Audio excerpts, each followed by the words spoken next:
하나님 말씀 마태복음 27장 32절에서 44절 말씀입니다. 한 목소리로 한번 같이 읽어보시죠. 나가다가 시몬이란 구레네 사람을 만나매 그에게 예수의 십자가를 억지로 지워 가게 하였더라.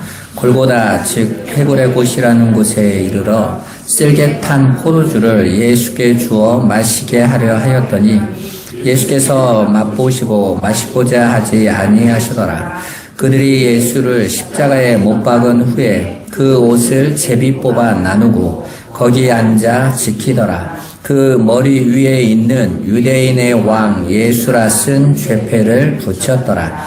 이때 예수와 함께 강도 둘이 십자가에 못 박히니 하나는 우편에 하나는 좌편에 있더라. 지나가는 자들은 자기 머리를 흔들며 예수를 모욕하여 이르되 성전을 헐고 사흘에 짓는 자여, 내가 만일 하나님의 아들이거든 자기를 구원하고 십자가에서 내려오라 하며 그와 같이 대제사장들도 서기관들과 장로들과 함께 희롱하여 이르되 그가 남은 구원하였으되 자기는 구원할 수 없도다. 그가 이스라엘의 왕이로다. 지금 십자가에서 내려올지어다. 그리하면 우리가 믿겠노라. 그가 하나님을 신뢰하니 하나님이 원하시며 이제 그를 구원하실지라. 그의 말이 나는 하나님의 아들이라 하였도다 하며 함께 십자가에 못 박힌 강도들도 이와 같이 욕하더라. 아멘. 오늘은 예수의 십자가로 본 성도의 정체성에 대해서 함께 은혜를 나눠보는 시간 갖도록 하겠습니다. 우리는 지난 시간에 예수를 믿는 목적이 어디에 두어야 되는지에 대해서 함께 알아봤죠. 사람의 아들인 예수 바라바를 사면을 요구하는 유대인들의 모습을 통해서 인간이 추구하고 있는 예수는 그리스도 메시아는 바로 나에게 힘을 주고 나에게 더 능력을 줘서 나의 행복, 나를 하나님처럼 만들어줄 뿐, 그렇게 원하는 자기 유익과 자기 영광을 위한 추구의 예수를 믿는다라는 것이었죠. 정작 하나님의 아들이신 예수는 십자가에 달아 없애버려라 라고 외치고 있는 모습을 통해서 어떤 것이 참신앙이고 어떤 것이 거짓신앙인가에 대해서 함께 알아보는 시간 가졌습니다. 그렇게 모든 인간은 하나님의 은혜의 도우심이 없으면 절대로 하나님과 연합되어질 수 없어요. 하나님과 영원한 생명 안으로 들어갈 수 없습니다. 여러분, 피조물의 노력과 열심은 예수를 알아볼 수 없다고요. 예수를 끝까지 믿을 수 없어요. 여러분. 베드로가 다른 사람은 다 주를 버려도 나는 죽기까지 따르겠습니다 해놓고 가장 극렬하게 예수를 부정하고 욕하고 도망갔죠. 바로 그 모습을 마태복음을 통해서 우리에게 폭로시켜 주는 거예요. 이게 인간이다. 이게 피조물이다. 라는 거예요. 여러분, 선악과를 따먹은 모든 인간은요, 그걸 인정하지 않아요. 자신들이 굉장히 존귀하고 대단한 자라고 말을 해요. 전에도 말씀드렸지만, 쾌직 사경회에서 한 목사님이 설교를 하면서 우리 인간이라는 존재는 쥐새끼만 또 못하다. 이 인간이 가진 범죄가 얼마나 악한지 모른다. 이렇게 설교를 했어요. 근데 설교 중에 저기서 목사님이 손을 든 거예요. 어떻게 인간을 쥐새끼와 비교하냐고. 사과하라고. 쥐새끼하고 비교했던 거 사과해라. 이 존귀한 인간을 그렇게 만들었다라는 거죠. 그래서 이 목사님이 사과해서 제가 말씀을 잘못 드린 걸 사과합니다. 쥐새끼에게 너무 죄송합니다. 쥐새끼만 또 못한 것들이 쥐새끼를 비교해서 죄송합니다고 쥐새끼들한테 사과했어요. 그 목사님 명확하게 알고 있었던 거죠. 제가 말씀드렸잖아요. 모든 만물이 다 하나님께 순종하는데 유일하게 하나님 앞에 반기를 든 존재가 누구예요? 인간입니다. 인간.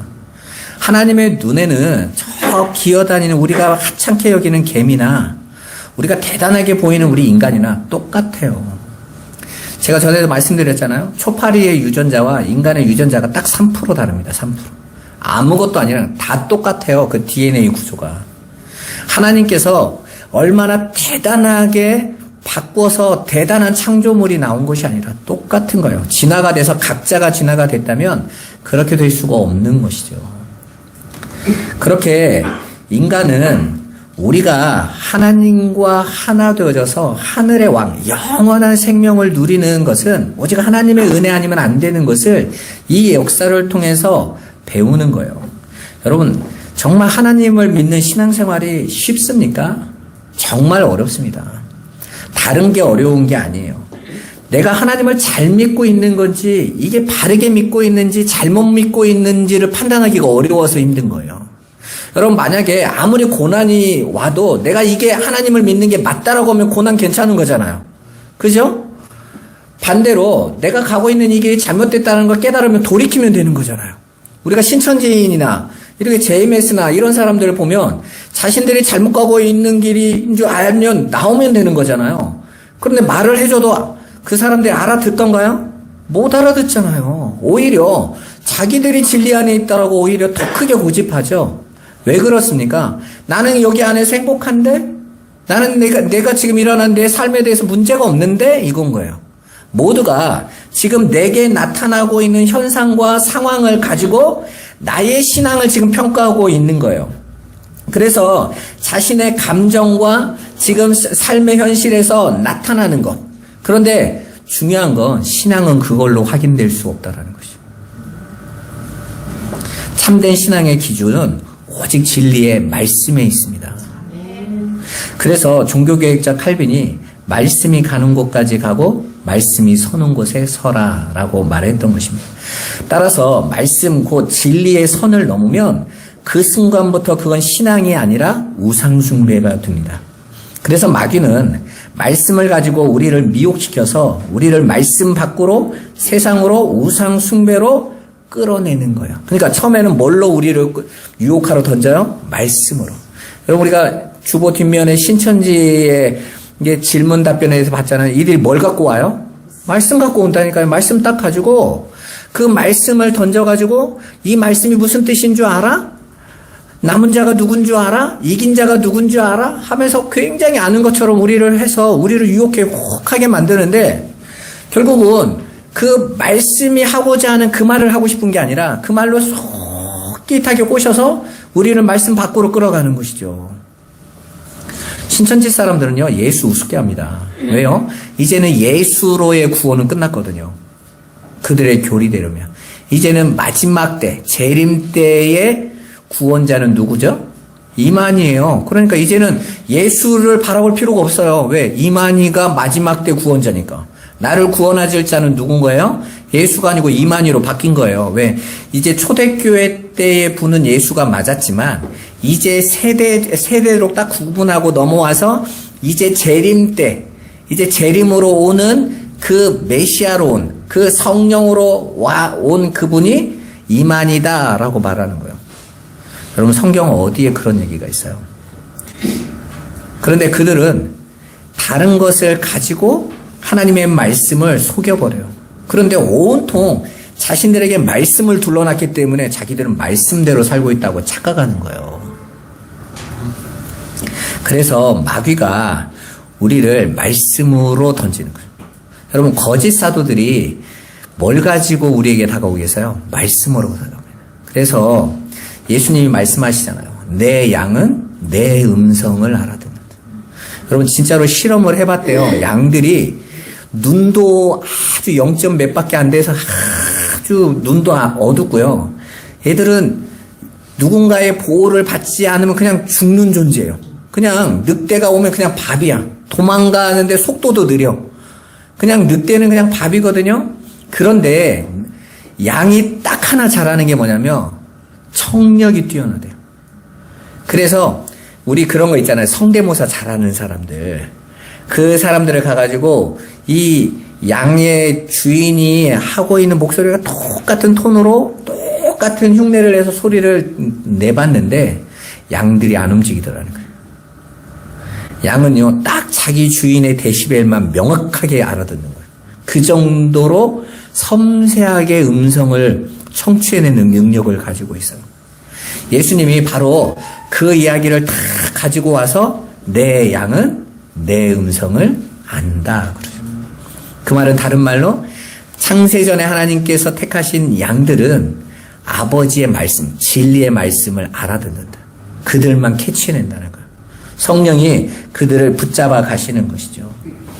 그렇다면 기독교가 가는 길, 예수님이 우리에게 가르쳐 주시고 당신이 보여주신 길은 어떤 길입니까? 자, 여기에서 진리의 말씀이 무엇인지를 알아야 됩니다. 바로 예수님께서 3번 나를 따라오라고 말씀하세요. 첫 번째가 마태복음 4장 19절이죠. 나를 따라오너라 내가 너희를 사람을 낚는 어부가 되게 하리라. 이게 나를 따라오리라 첫 번째예요. 그리고 두 번째 나를 따라오너라가 뭐였냐면 너희가 나를 따라오려거든 자기를 부인하고 자기 십자가를 지고 따라와야 할지니라. 그러니까 나를 따라오는데 따라오는 기준이 설정되어지는 것이죠. 그리고 세 번째로는 그런데 그 기준에 나를 따라오면 너희가 절대로 나를 따라올 자가 하나도 없어. 그래서 나중에 우리가 읽어보겠지만 요한복음 21장에 남이 내게 띠띠워서 네가 원치 않은 길로 가게 만들 거야. 말씀하시면서 나를 따르라 이렇게 말씀하세요.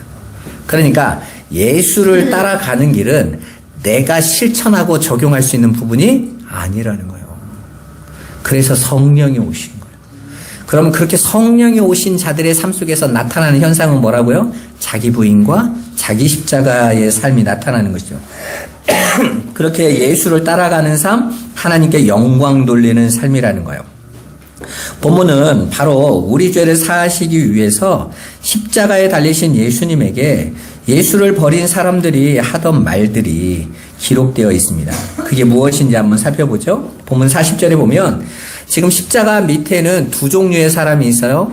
예수님을 죽음을 안타까워하는 마리아들, 그죠? 예수님의 어머니 마리아부터 쭉 이모 마리아, 막달라, 구원받은 자들, 정말 안타까운 신부들. 나는 저 예수의 십자가가 아니면 나는 죽을 자들이 서 있고 그들은 아주 소수인 거죠. 그리고 다수는 누구예요? 예수를 죽이는 군병들과 또 사형을 집행하는 군병들과 예수를 조롱하고 비웃기하여 몰려든 조롱꾼들이었습니다. 세상. 그들이 40절에 예수를 조롱하면서 뭐라고 말합니까? 내가 만일 하나님의 아들이면 자기를 구원하고 십자가에서 내려오라 라고 소리칩니다. 내려와 봐! 그러는 것이죠. 42절에는 지금 십자가에서 내려오면 우리가 네가 하나님의 아들이라고 말한 것을 믿어주겠다라고 주장하고 있어요. 그러니까 예수님이 지금까지 당신을 그리스도로 하나님의 아들이라고 주장했는데 그게 맞다면 십자가 같은 문제가 생기면 안 되는 것이고 혹시 문제가 있더라도 그 즉시로 그 문제를 해결할 수 있는 힘을 보여달라는 것이죠. 그걸 증거로 내놓으라는 거예요. 여러분, 선악과를 입에문 세상 사람들이 땅에서 추구하는 것이 바로 자신을 하나님처럼 만드는 것이었죠.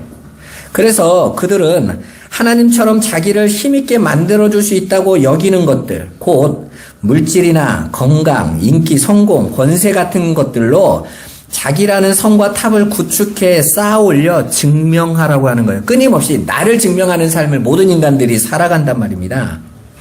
그런데 그렇게 나를 증명하려는 삶을 살아가는 데 있어서 내가 안 되잖아요, 그게. 그걸 얻고 싶은데. 근데 그 얻을 수 없으니까 그 얻을 것을 줄 자로 하나님을 택한 거예요. 그러니까 하나님만 의존하기 위해서 택한 게 아니라 하나님을 통해서 내가 하나님처럼 되는 길로 가기 위하여 힘을 달라고 택한 거죠. 그래서 이 세상 대부분 사람들의 신은 어떤 신이냐면요. 내가 나를 하나님처럼 만드는데 필요한 신인 거예요. 그래서 그들은 자신이 원하는 기대를 허락해 주지 않고 원하는 것을 주지 않으면 신을 바꿉니다. 그래서 천주교 갔던 사람이 불교 가고 불교 가서도 안 되면 무당 찾아가고 교회 왔다가도 무당한테 가고 이게 뭐 하는 거예요? 이 신 저 신 어떠든지 내가 원하는 나를 하나님처럼 만들 존재에 내가 필요한 것들을 제공할 자를 끊임없이 찾아다니는 거예요. 제가 학교 다닐 때 2000년대에 그래도 기독교 신앙이 아주 좋았을 때인데 그때 그 목회 신앙지에서 한국교회 교인의 약 60%가 점을 본다고 그랬어요. 그런데 그 뒷말이 더 재밌어요. 기독교인들이 그래도 거짓말을 좀 한다는 거예요. 자기 믿음 없다고 할까봐. 그래서 약 80% 본다 이렇게 써 있더라고요. 그러면 봐보세요. 왜 예수 믿는 분들이 왜 점집을 가는 거예요? 제가 아는 어떤 분은 장로님, 권사님, 가문을 보고 결혼을 택해서 신랑하고 결혼을 했는데 하려고 하는데 시어머니 될 분이 첫날 보더니 야, 너 생년월일이 어떻게 되냐고 묻더라는 거였어요. 그래서 어머니 왜요? 그랬더니 좀 봐야 된다는 거였어요. 뭘 보는데요? 그랬더니 너하고 우리 아들하고 이게 맞는지 이게 봐야 된다고 그러더래요. 그래서 이 자매가 믿음이 좋으니까 그것도 장로 권사 집안이라서 그것만 보고 결혼을 택한 건데 그래서 어머니 우리 예수 믿는 사람들인데 그게 무슨 상관이 있어요? 네가 세상을 안 살아봐서 몰라. 이거 굉장히 중요해. 세상에서는 예수님 믿고 구원받고 이건 세상에서 꼭 필요한 거야 그러더라는 거예요. 그래서 목사님한테 와서 상담을 했대요. 이걸 결혼을 해야 됩니까? 말아야 됩니까? 근데 예수 믿는 분들이 그걸 아무렇지도 않게 말한다라는 것 자체가 많은 예수 믿는 분들이 예수를 믿는 이유가 무엇인지가 명확하잖아요.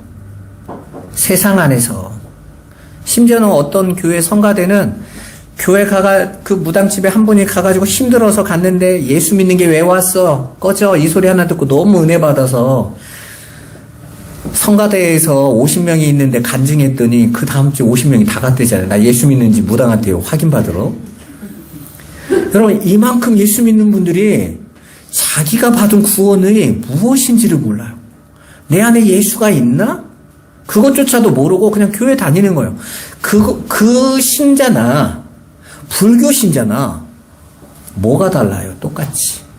그러니까 대부분 자기 위로와 자기 성공에 목매여 있는 거야. 그래서 오늘날 교회들이 그토록 세상의 인정에 목을 매는 거예요. 네가 하나님의 교회가 맞으면, 네가 하나님의 나라가 맞다면 증거를 보여봐. 너 문제 없어야 돼. 너 어려움 없어야 돼. 이렇게 요구하고 있는 거죠. 세상의 비난과 조롱 같은 거 안 나타나야 돼. 우리가 칭찬하고 인정해줘야 돼. 아니 나는 가수다처럼 나는 교회다라는 프로를 만들어야 된다니까. 교회를 사람들에게 평가 점수 받아야 된다니까. 목사 설교 점수 몇 점, 장로들 수준 점수 몇 점, 교회 세상에서 하는 일이 몇 점 이러면서 여러분 교회는 그런 곳이 아니에요. 세상이 칭찬해주는 교회가 바른 교회라고 대부분 사람들은 생각해요. 그건 착각입니다. 그래서 세상으로부터 인정과 칭찬을 받는 목회자들이 교인들에게도 인정받고 그런 교회들은 사람들이 모여듭니다. 그래서 신앙의 목적지를 그렇게 세상으로부터 인정받는 자가 되기 위해 열심히 노력하면서 살아가는 거예요. 그런데 그게 정말 성경과 예수님이 가르쳐 주신 기독교의 목적지, 성도의 목적지가 맞냐는 거예요. 오늘 분명히 우리를 구원하신 예수님은 세상에서 버림을 받죠. 세상에서 미움을 받아요. 오히려 세상이 죽여버렸습니다.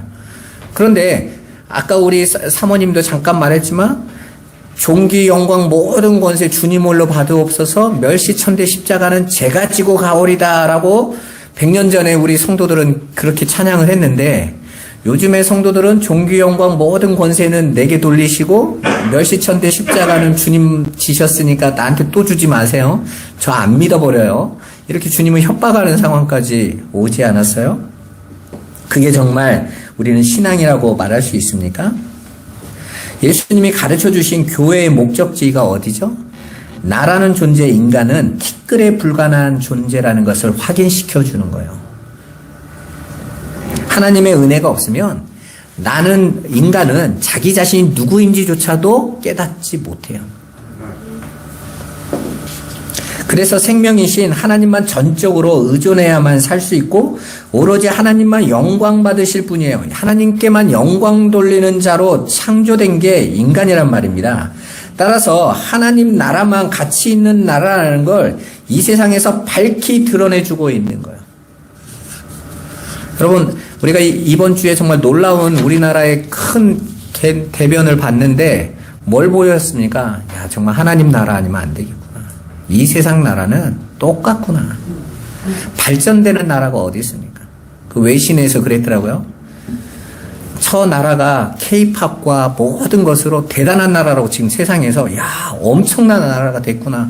이랬는데 순식간에 한국이 한참 K-팝이나 이런 문화나 이런 걸로 유토피아라고 표현까지 들었거든요. 근데 유럽에서 신문에서 뭐라고 말했냐면 겉에 있는 것에 가려진 디스토피아 그래서 유토피아인 줄 알았더니 디스토피아라는 거예요. 지옥이라는 거예요, 지옥. 그게 본질이었다 이렇게 나왔어요. 그러니까 여러분 우리는 알고 있었잖아요. 우리는 그렇게 안전한 나라가 아니라는 거. 그렇기 때문에 항상 불안한 거죠. 그런데 이 땅에 있는 성도들이 그 땅에 이 세상에 목매어 살 거냐는 거예요. 저는 성도들을 깨우는 하나님의 망치 소리라고 생각해요. 너희들 이래도 이 땅에 이렇게 목매어 살래? 여기에서 성공하고 여기에 집 짓고 여기에서 더 살게 되고 아둥바둥하고 교회의 목적을 세상의 성공과 부함에 둘래? 이렇게 하나님 말씀하셨다고 생각해요. 저는 오히려 교회를 향하신 하나님의 외침이라고 생각합니다. 너희는 하나님 나라를 바라봐야지. 위의 것을 찾아야지 하고 외치는 소리였다라고 확신하고 있어요. 그래서 저와 여러분이 더욱더 우리의 존재의 연약함을 알고 하나님 나라를 더욱더 확인하는 시간으로 가지시기를 바랍니다. 그렇게 교회는 이 세상에서 주인이 되려고 힘쓰는 자들이 아닌 거예요. 그래서 예수의 핏값으로 나그네의 무덤을 사신 것처럼 예수의 핏값으로 산 교회들은 이 땅에서 나그네요. 외국인임을 증언하는 자들이라고 말씀드리지 않았습니까? 그런데 교회가 이렇게 하나님의 은혜만을 주장하고 은혜만 붙들고 살아가면 세상 사람들이 그때부터 비판하고 공격하기 시작해요. 유대인들처럼 시비를 걸고 조롱하고 박해합니다. 그래서 예수님부터 12사도, 스데반, 바울까지 세상에서 공격을 받고 미움을 받고 박해를 받았던 거예요. 여러분, 이 세상이 사람을 보는 기준은 단순합니다. 보여지는 것으로 얼마나 대단한가로만 평가해요. 왜요? 보이지 않는 하늘의 것으로는 볼 수 없는 눈이 볼 수 없게 돼버렸으니까. 그래서 이 땅에서 하고 있는 그가 있던 자리, 그가 가지고 있는 인기, 그가 가지고 있는 힘, 이걸로 평가해요. 그래서 여러분 잘 봐보세요. 누군가가 나 저 사람 아는데 저 사람 인간성 안 좋아 라고 생각하지만 그 사람이 다른 데에서 사장이 되고 높은 자리에 있고 그리고 다른 사람 앞에서는 그걸 안 드러내, 그 모습을. 그리고 다른 사람 앞에 이렇게 구제하고 남 도와주고 있으면 다 훌륭한 사람인 줄 알죠. 하지만 그걸 진짜 알고 있는 사람은 어떻습니까? 그런 사람 아닌데. 근데 세상은 그런 걸로 안 보거든요. 보여지는 것으로만 평가해 주거든요. 보여주는 것으로. 근데 하나님은 뭘로 보신다고 그래요? 하나님은 겉을 보시는 분이 아니에요. 나는 마음을 보고 폐부를 찔러본다. 너희 심장을 살핀다. 그러시잖아요. 여러분, 그렇게 사도 바울은 자신이 전한 복음이 그의 약함과 병듦, 가난과 환난을 겪는 그런 외적 현실들로 인해서 자신이 세운 교회들로부터 정죄당하고 배척받았습니다. 아니, 사도권을 가져와 보라고 했더니 내가 세운 교회에서 나의 사도권을 요구받아요. 학위증 받아오라는 것이죠. 그런데 바울은 교회를 향해 오히려 자신을 본받으라고 주장하고 있어요. 고린도전서 11장 1절 한번 보겠습니다. 내가 그리스도를 본받는 자가 된 것 같이 너희는 나를 본받는 자가 되라. 아멘. 여러분, 성경에서 하나님이 저와 여러분들에게 쏟으시는 은혜는요, 그냥 나를 그냥 안전하고 편안하고 문제없게 만드는 은혜가 아니에요. 성경에서 말하는 은혜, 하나님의 성령으로 택한 백성들에게 주어지는 은혜는 폭력적이에요. 그러니까 우리가 생각하는 은혜는 내가 원하지도 않고 기대하지도 않았는데 더 좋은 걸 주는 것이 은혜인 거잖아요. 근데 하나님이 당신의 백성에게 주시는 은혜는 우리가 알아볼 수 없는 하늘의 것을 주는 것이기 때문에 이 세상에서는 그 은혜를 못 느낄 수도 있어요. 폭력적인 거죠. 당신의 뜻대로 끌어버리시는 것입니다. 여러분 봐보세요. 하나님의 백성들을 하나님이 이끌어 가셨다라는데 초대교회 성도들이 온통 박해받다가 죽었어요. 그랬을 때 그걸 은혜로 평가받을 수 있습니까?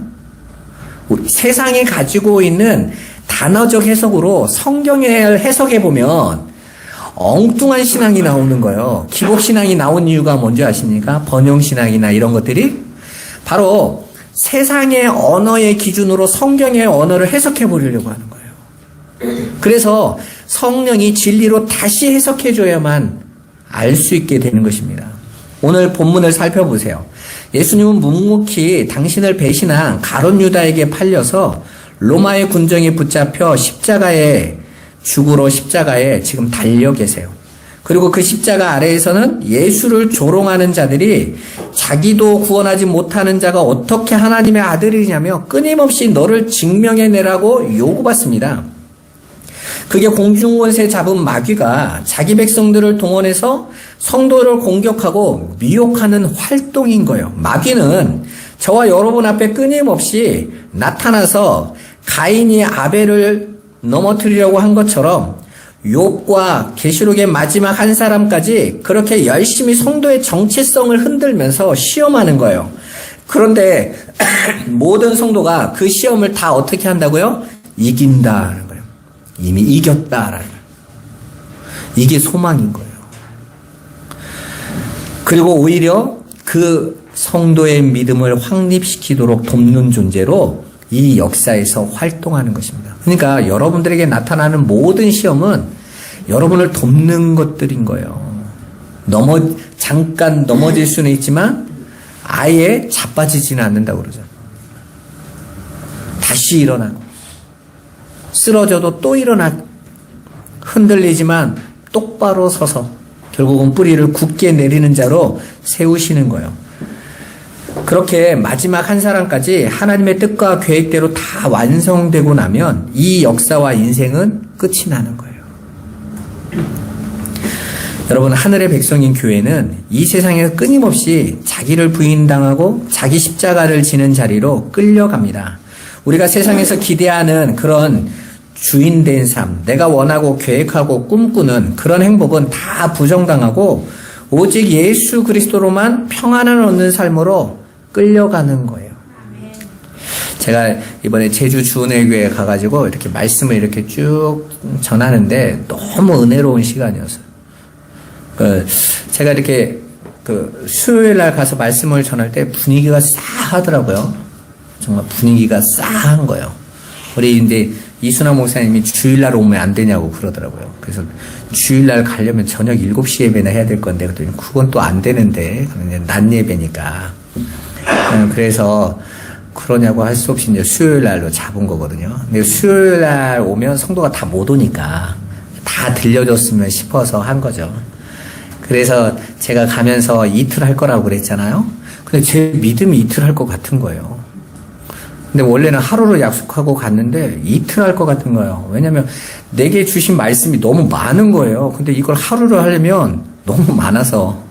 그래서 첫날 갔는데 분위기가 싸한데 제가 이렇게 설교를 쭉 하는데 제가 이게 설교지를 보면 다 읽잖아요, 여러분. 근데 4장을 설교지 읽으려면 오래 걸리거든요. 근데 한 번도 안 봤어요. 그 말은 설교지 내용은 제목만 읽고 다른 얘기를 하게 하시더라고요. 다른 얘기로 쭉 하면서 그들에게 신앙이 뭔지, 예수 믿는 게 뭔지, 오늘 여러분과 나눴던 성도의 정체성이 뭔지 잠깐 이렇게 설명을 하는데 1시간 반이 갔어요. 그러니까 성도들이 1시간 반이 갔더니 우리 뒤에서 우리 사모님이 이렇게 난 그것도 못 보고 있다고 우리 사모님이 이래가지고 죄송합니다. 이게 시간이 너무 갔네요. 그랬더니 괜찮다는 거예요. 근데 그냥 제가 할 말이 너무 많은데 서론밖에 못했다. 그랬더니 우리 이순아 목사님이 그렇지 않아도 목사님하고 이틀 하기로 했는데 광고한다면서 내일도 올 수 있냐고 그랬더니 성도들이 만장일치로 올 수 있다고.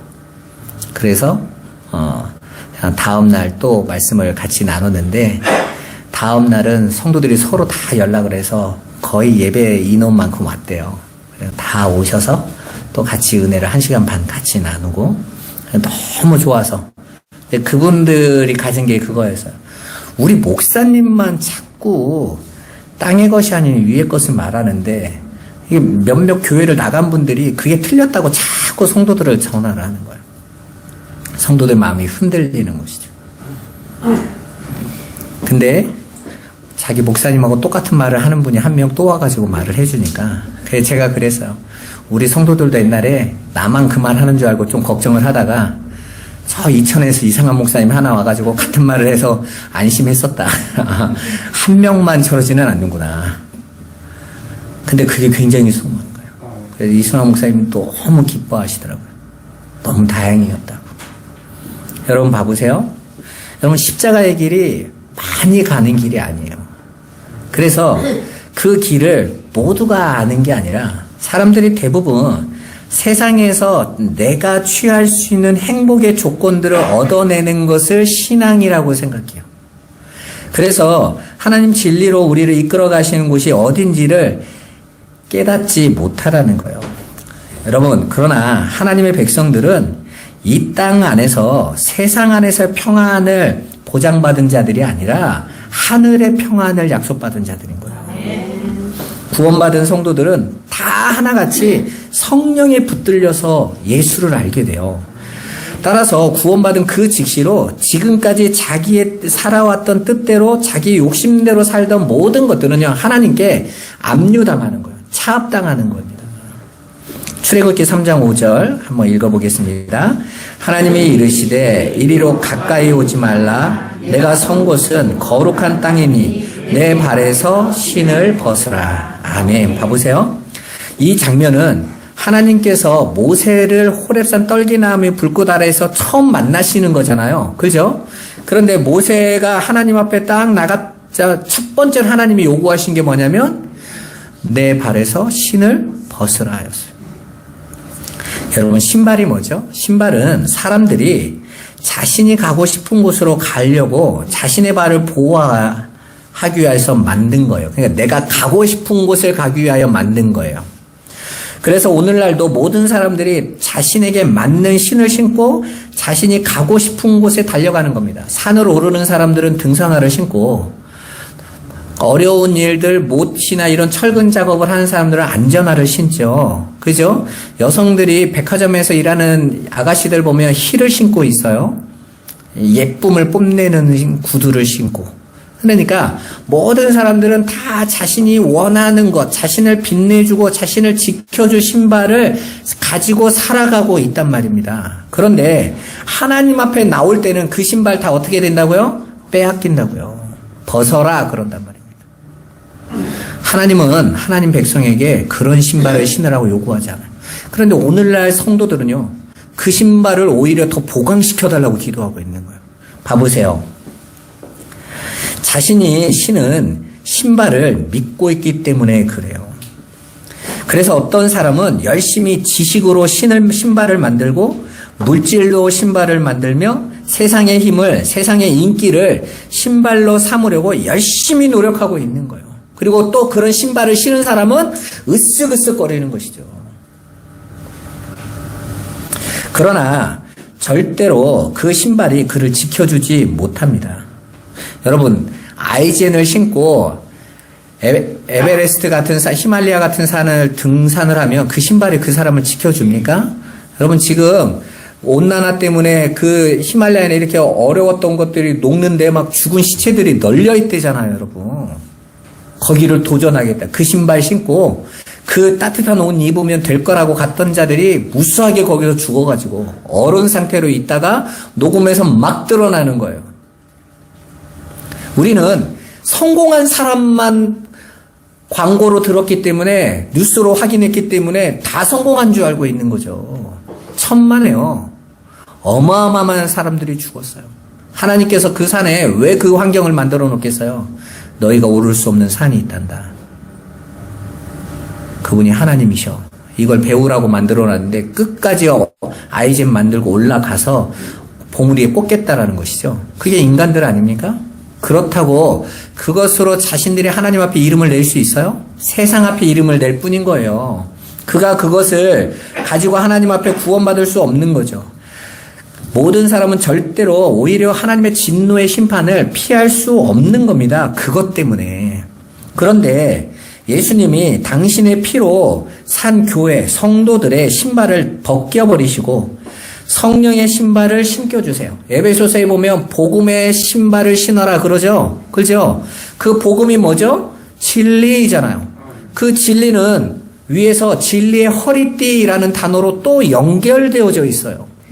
그러니까 진리의 허리띠가 복음의 신발인 거예요.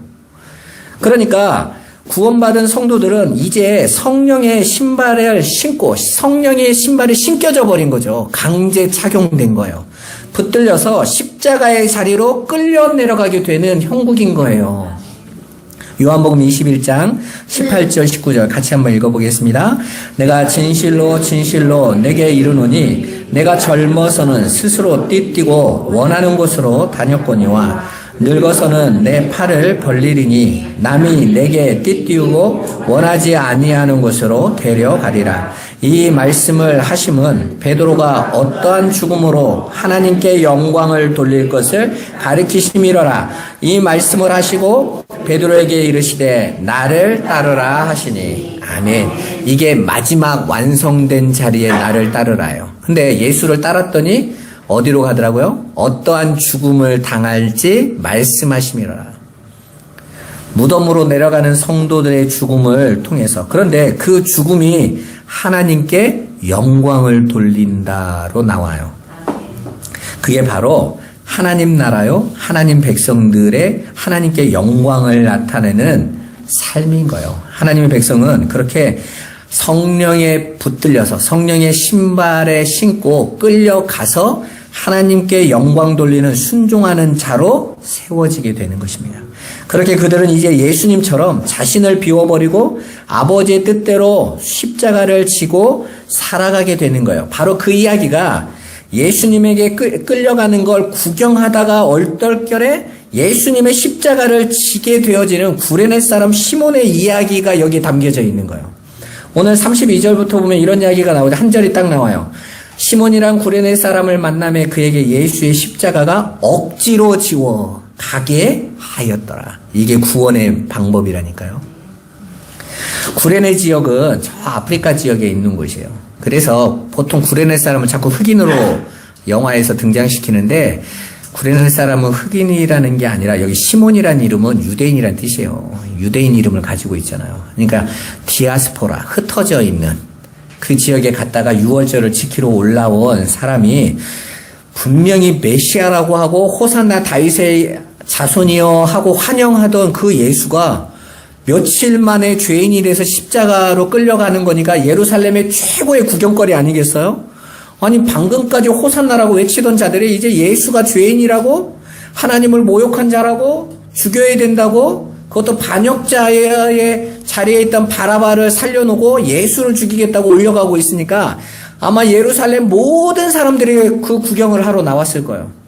그런데 어찌어찌해서 이 구레네 사람이 너무 좋은 앞자리를 차지하고 그 구경거리를 보게 된 것이죠. 여러분 원래 사람들이요 구경은 항상 어떻게 보려고 해요? 앞에서 보려고 합니다. 앞에서.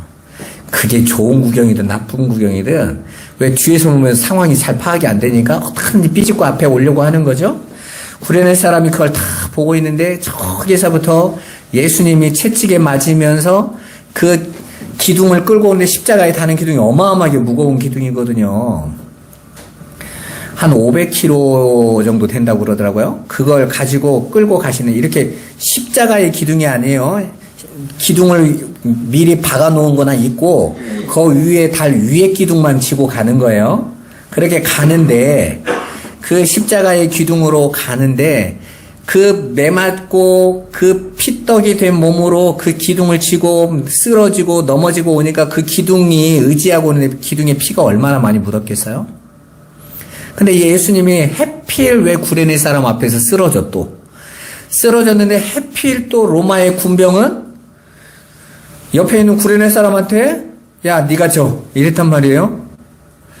그때 법이 뭐냐면 로마 군인이 오리까지는 아무나 가는 사람 붙잡고 일을 시키면 부역해야 되는 법이 있어요. 그래서 예수님이 그러죠. 누가 너에게 붙잡고 오리를 가자고 하든 십리를 가주며 라는 말이 그 말이에요. 오리까지는 그 로마 병사들이 자신들의 일을 시키는데 아무 조건 없이 그냥 잡아서 시키면 무조건 하는 법이 있었다고요. 그러니까 로마 병사는 보고 있는 구레네 시몬에게 야 네가 저 오리까지 끌고 갈 수 있으니까. 구레네 시몬 입장을 들어봐보세요. 극장에 왔다가 마치 팝콘 먹고 있다가 걸린 입장이잖아요.